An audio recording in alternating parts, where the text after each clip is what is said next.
और एक जवाब मैं प्रपोज करता हूं आज। स्पीकर सर, हजारों साल पहले हरियाणा में कुरुक्षेत्र में एक युवा को, अभिमन्यु को 6 लोगों ने चक्रव्यूह में मारा था। नमस्कार दोस्तों, लोकसभा में राहुल गांधी बोले 21वीं सदी में नया चक्रव्यूह बनाया गया है। उसका चिन्ह पीएम मोदी अपनी छाती पर लगाकर चलते हैं। संसद में मानसून सत्र का आज 29 जुलाई को छठा दिन है। राहुल गांधी ने संसद में भाषण की शुरुआत चक्रव्यूह की कहानी से किया। इस पर स्पीकर ओम बिरला ने उन्हें टोका। संसद में राहुल गांधी ने बजट पर अपनी बात रखी। उन्होंने अग्निवीर, पेपर लीक, किसान और मिडिल क्लास पर बात की। राहुल गांधी चक्रव्यूह के बारे में थोड़ी रिसर्च की और पता लगा कि चक्रव्यूह का एक दूसरा नाम होता है पद्मव्यूह, मतलब लोटस फॉर्मेशन। तो जो चक्रव्यूह होता है स्पीकर सर, वो लोटस के शेप में होता है, कमल के फूल के शेप में होता है। 21वीं सदी में सर एक नया चक्रव्यूह तैयार हुआ है स्पीकर सर, वो भी लोटस की शेप में है सर, और उसका चिन्ह प्रधानमंत्री जी अपनी छाती पर लगा के चलते हैं।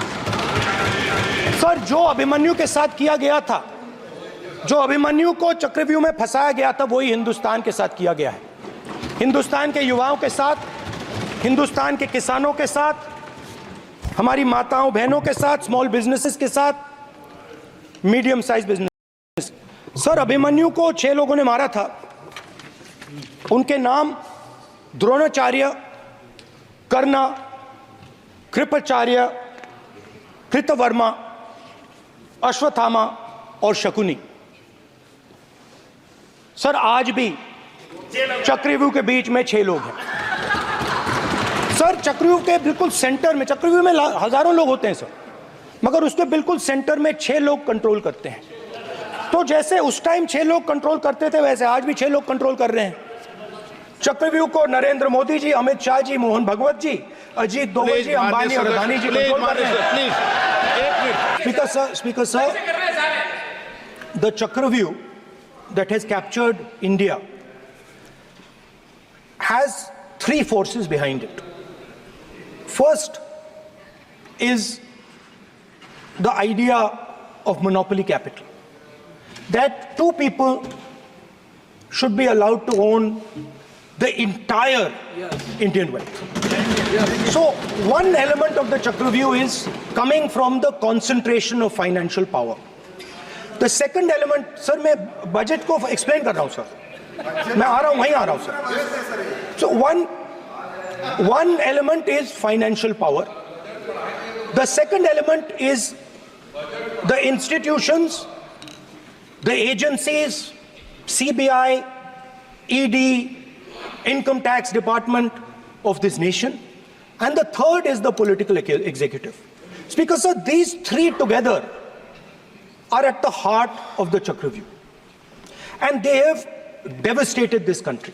Speaker sir, my expectation was that this budget would weaken the power of this Chakravyu, that this budget would help the farmers of this country, would help the youth of this country, would help the laborers, the small businesses of this country.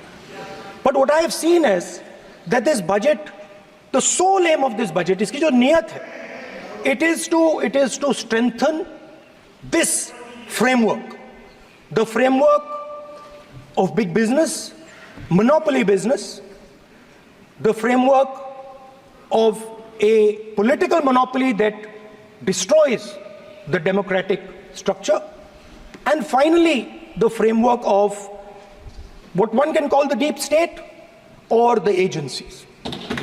And the result of this has been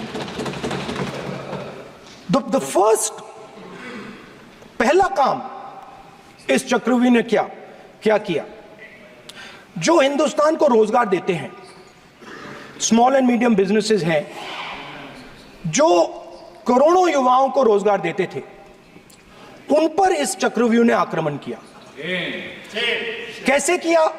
नोटबंदी, GST और tax terrorism. आप लोग आतंकवाद की बात करते हो, पूरे देश में अगर कोई भी व्यक्ति छोटा बिजनेस चलाता है तो रात को उसको फोन कॉल आता है इनकम टैक्स डिपार्टमेंट से, जीएसटी से, और टैक्स टेररिज्म का वो शिकार बनता है। इस टैक्स टेररिज्म को रोकने के लिए बजट में आपने कुछ नहीं किया है। तो टैक्स टेररिज्म के कारण और ये जो आपकी नीतियां हैं, जो आपने कोविड के समय बड़े बिजनेसेस की मदद की और जो स्मॉल एंड मीडियम बिजनेसेस थे उनको खत्म किया, उसके कारण आज हिंदुस्तान के युवाओं को रोजगार नहीं मिल सकता है। बिल्कुल एक युवा को रोजगार नहीं मिल सकता है। अब फाइनेंस मिनिस्टर बैठी हैं, अब युवाओं के लिए आपने क्या किया? बजट में आपने इंटर्नशिप प्रोग्राम की बात करी और यह शायद एक मजाक है, क्योंकि आपने कहा कि ये इंटर्नशिप प्रोग्राम सिर्फ हिंदुस्तान की 500 सबसे बड़ी कंपनियों में होगा और 99% जो हमारे युवा हैं उनको इस इंटर्नशिप प्रोग्राम से कुछ लेना देना नहीं, कोई फायदा नहीं होने वाला है। तो आपने पहले टांग तोड़ दी और उसके ऊपर आप बैंडेड लगाने की कोशिश कर रहे हैं। मेन मुद्दा आज युवाओं का एग्जाम पेपर लीक है। जहां भी हम जाते हैं, आपने बेरोजगारी का चक्रव्यूह बना दिया इनके लिए, और जहां भी हम जाते हैं वो कहते हैं देखिए बेरोजगारी है मगर पेपर लीक भी होता है। तो आपने एक साइड पेपर लीक चक्रव्यूह, दूसरी साइड बेरोजगारी चक्रव्यूह। पेपर लीक मैं आपको बताता हूं 10 साल में 70 बार हुआ है। अगर आप जानना चाहते हैं, 10 साल में 70 बार हुआ है सर। तो पेपर लीक के बारे में फाइनेंस मिनिस्टर ने बजट में एक शब्द नहीं कहा है। युवाओं के लिए पेपर लीक सबसे जरूरी मुद्दा है, उन्होंने एक शब्द नहीं कहा है पेपर लीक के बारे में। एक बार उन्होंने पेपर लीक नहीं कहा और उल्टा जो एजुकेशन बजट में पैसा देना चाहिए था वो आपने 20 साल में सबसे कम पैसा दिया है। 2.5% of budget is gone to education. सेना के जवानों को आपने अग्निवीर के चक्रव्यूह में फंसाया। सही बात। इस बजट में अग्निवीरों के पेंशन के लिए 1 रुपया नहीं है। आप अपने आप को देशभक्त कहते हो, मगर जब अग्निवीरों की मदद करने की बात आती है, जवानों को पैसा देने की बात आती है, तो बजट में आपको 1 रुपया नहीं दिखाई देता। उनकी पेंशन के लिए 1 रुपया आपने नहीं दिया। तो उनको आपने अग्निवीर के चक्रव्यूह में फंसाया। उसके बाद सर जो अन्नदाता हैं वो चक्रव्यूह से निकलने के लिए, आपके चक्रव्यूह से निकलने के लिए जो आपने बनाया 3 काले कानून, जमीन अधिग्रहण बिल को आपने कमजोर किया, उनको आप सही दाम नहीं देते हो। इस चक्रव्यूह से निकलने के लिए उन्होंने आपसे सिर्फ एक चीज मांगी है, 2 चीजें नहीं मांगी है, सिर्फ एक चीज मांगी है। उन्होंने कहा है कि हमें लीगल गारंटीड एमएसपी देगा। आपने उनको बॉर्डर पे बंद कर दिया, रोक दिया, आज तक रोड बंद है। आप उनसे बात करने को तैयार नहीं है। वो यहां आए, मुझसे मिलने आए, आप उनको अंदर नहीं आने दे रहे थे। था कि जो अन्नदाता है, जो सरकार से सिर्फ एक चीज मांग रहा है, लीगल गारंटीड एमएसपी। हमें लगता था कि ये कोई बड़ा काम नहीं है सर, ये इतना बड़ा काम नहीं है। हमें लगता था कि अगर सरकार बजट में इसका प्रोविजन कर देती, अगर बजट में इसका प्रोविजन कर देती, तो जो हमारे किसान हैं जो चक्रव्यूह में, आपके चक्रव्यूह में फंसे हैं, वो निकल पाते। ये हमारी थिंकिंग थी, मगर आपने नहीं किया। तो मैं यहां इंडिया गठबंधन के तरफ से गारंटी देता हूं कि हम ये काम करके दिखा देंगे। जो आपने अपने बजट में नहीं किया, वो मैं हिंदुस्तान के सब किसानों से कहना चाहता हूं, गारंटीड लीगल एमएसपी हम इस सदन में पास करके आपको देंगे। स्पीकर, वो शायद इस बजट से पहले प्रधानमंत्री को सपोर्ट करता था। जब प्रधानमंत्री ने कोविड के समय उनसे थाली बजवाई थी तो उन्होंने दबाकर थाली बजाई, धड़ धड़ धड़ धड़ धड़ थाली बजा बजाई। हमें अजीब लगा, मगर प्रधानमंत्री ने मिडिल क्लास को ऑर्डर दिया तो मिडिल क्लास ने थाली बजाई। उसके बाद प्रधानमंत्री ने उसी मिडिल क्लास से कहा मोबाइल फोन की लाइट जलाओ, और मोबाइल फोन की लाइट जली। मिडिल क्लास ने, पूरे हिंदुस्तान में मिडिल क्लास ने मोबाइल फोन की लाइट जला दी। अब इस बजट में आपने उसी मिडिल क्लास के एक छुरा पीठ में मारा, दूसरा छुरा छाती में, एक इधर मारा और एक इधर मारा। इंडेक्सेशन जो आपने कैंसिल की वो पीठ में छुरा था, और जो कैपिटल गेन्स टैक्स आपने बढ़ाया वो छाती में छुरा था। आपने long term capital gains tax को 10% से 12.5% किया, यहां छाती मारी, यहां छुरी मारी, और शॉर्ट टर्म को 15 से 20% छुरी मारी। दुख की बात है, मगर इसमें एक इंडिया गठबंधन के लिए एक हिडन बेनिफिट है। मिडिल क्लास अब आपको छोड़ने जा रही है और इस साइड आ रही है। तो मेरा कहना है, जहां भी आपको मौका मिलता है आप चक्रव्यूह बना देते हो। एक चांस मिलता है आप चक्रव्यूह बना देते हो, हम चक्रव्यूह तोड़ने का काम करते हैं।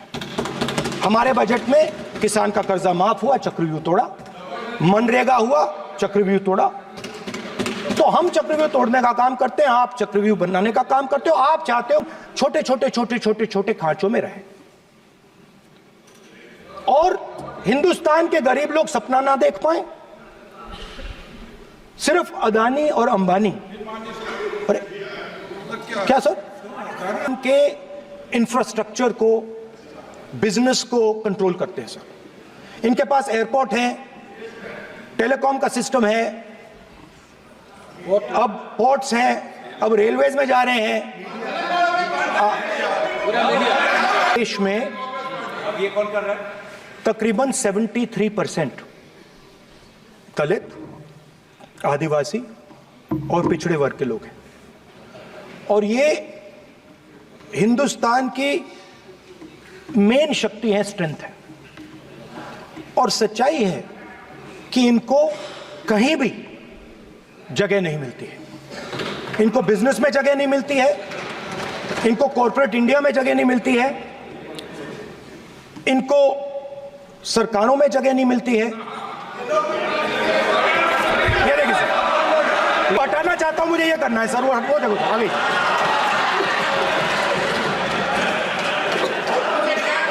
क्या डर रहे हैं सर फोटो से? शिव जी के फोटो से डरते हैं सर, इस फोटो से डरते हैं। अब ये पोस्टर नहीं आने दूंगा, गलत तरीका है, नहीं आने देंगे, पोस्टर नहीं लगाने देंगे सदन में सर। फोटो गलत तरीका है sir. Sir sir sir sir photo दिखाना गलत नहीं है सर, आपकी परमिशन लेके परमिशन नहीं है आपको। सर मैं ये फोटो दिखाना चाह रहा हूं, नियम के तहत मैं समझाना चाह रहा हूं। नियम के तहत परमिशन नहीं है माननीय। अच्छा सर, मैं ये फोटो समझाना चाह रहा हूं सर। इसमें ये जो बजट का जो हलवा है सर, ये बट रहा है, और इस फोटो में सर मुझे एक ओबीसी अफसर नहीं दिख रहा, एक आदिवासी अफसर नहीं दिख रहा, एक दलित अफसर नहीं दिख रहा मुझे। ये हो क्या रहा है सर? सर देश का हलवा बट रहा है सर, और इसमें 73% का एक है ही नहीं सर। ये आप लोग हलवा खा रहे हो और बाकी देश को हलवा मिल ही नहीं रहा है। ठीक है सर, 20 अफसरों ने बजट को तैयार किया, हमने पता लगाया है। 20 अफसर, शांत हो जाइए प्लीज सर। 20 अफसरों ने, उनके नाम मेरे पास है, अगर आप नाम चाहते हैं मैं दे दूंगा। 20 अफसरों ने हिंदुस्तान का बजट तैयार किया है। मतलब हिंदुस्तान का जो हलवा है 20 लोगों ने बांटने का काम किया है। अब स्पीकर सर, उन 20 लोगों में से 90% लोगों में से 90% लोगों में से सिर्फ 2 हैं, एक माइनॉरिटी और एक ओबीसी। और इस फोटो में एक भी नहीं है। मतलब फोटो में आपने पीछे कर दिया, फोटो में तो आने नहीं दिया आपने, कोई नहीं आ सकता। और मैं चाहता था कि बजट में जाति जनगणना की बात उठे, जो पूरा देश चाहता है। 90% हिंदुस्तान जाति, 95% जाति जनगणना चाहता है। कौन चाहते हैं? दलित चाहते हैं, आदिवासी चाहते हैं, पिछड़ा वर्ग चाहता है, गरीब जनरल कास्ट के लोग चाहते हैं, माइनॉरिटी चाहते हैं, सब चाहते हैं, क्योंकि सब लोगों को यह पता लगाना है कि हमारी भागीदारी कितनी है, हमारी हिस्सेदारी कितनी है। मगर सर, मैं देख रहा हूं सर, सरकार हलवा बांटती जाती है, और बांटता कौन है? वही 2-3% लोग, और बंटता किसको है? वही 2-3% लोग। और बाकी हिंदुस्तान, 90% हिंदुस्तान देख। फाइनेंस मिनिस्टर मुस्कुरा रही हैं, कमाल की बात है। ये हंसने की चीज नहीं है मैडम, ये हंसने की बात नहीं है, ये जाति जनगणना है, ये जाति जनगणना है। इससे देश बदल जाएगा।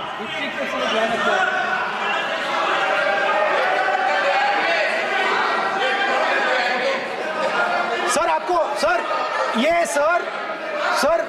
जो सर जो पद्मव्यूह वाले हैं, उसको चक्रव्यूह को पद्मव्यूह भी कहा जाता है। सर जो पद्मव्यूह वाले हैं, इनको गलतफहमी है।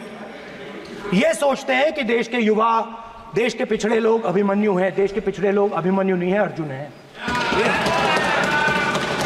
और वो जो आपका चक्रव्यूह है, उसको फोड़ के फेंक देंगे, फेंकने वाले हैं। पहला कदम इंडिया गठबंधन ने ले लिया, आपके प्रधानमंत्री की कॉन्फिडेंस को हमने उड़ा दिया। मतलब आपके प्रधानमंत्री भाषण में आ ही नहीं पा रहे। और मैं आपको एडवांस में बता देता हूं, मेरे भाषण में कभी नहीं आएंगे। इंफॉर्मेशन वाले लोग हैं, उनको हिंदुस्तान का नेचर नहीं समझ आया। हिंसा, नफरत हिंदुस्तान का नेचर नहीं है, चक्रव्यूह हिंदुस्तान का नेचर नहीं है। हिंदुस्तान का नेचर अलग है। हिंदुस्तान के नेचर के बारे में अब मैं आपको बनाना चाहता हूं। हर धर्म में चक्रव्यूह के खिलाफ फॉर्मेशन होता है, हर धर्म में। माननीय सदस्य, आप जानते हो हिंदू धर्म में चक्रव्यूह का ऑपोजिट क्या होता है, जानते हो आप चेयर को एड्रेस। मैं बताता हूं सर। शिव की बारात होती है सर, शिव की बारात में कोई भी आ सकता है, किसी भी धर्म का कोई भी व्यक्ति आ सकता है, बारात में आ सकता है, नाच सकता है, गा सकता है, अपना सपना देख सकता है। सर गुरु नानक जी, सिखों की बात करी जाए तो सेवा करने से किसी को नहीं रोका जा सकता है, लंगर से किसी को बाहर नहीं फेंका जा सकता है। सर इस्लाम में कोई भी मस्जिद में आ सकता है, चर्च में कोई भी घुस सकता है, संघा में कोई भी आ सकता है सर, मगर इनके चक्रव्यूह में सिर्फ 6 लोग हैं सर। तो ये लड़ाई शिव की बारात और चक्रव्यूह के बीच में है। हम चक्रव्यूह तोड़ते हैं, हम चक्रव्यूह तोड़ने का काम करते हैं। मनरेगा, हरी क्रांति, आजादी, कॉन्स्टिट्यूशन, ये चक्रव्यूह को तोड़ने के काम हैं। इससे देश में खुशी आती है, डर मिटता है, कॉन्फिडेंस आती है। आप पद्मव्यूह चक्रव्यूह बनाने का काम करते हो। चक्रव्यूह शिव की बारात को हरा ही नहीं सकता है। आप अपने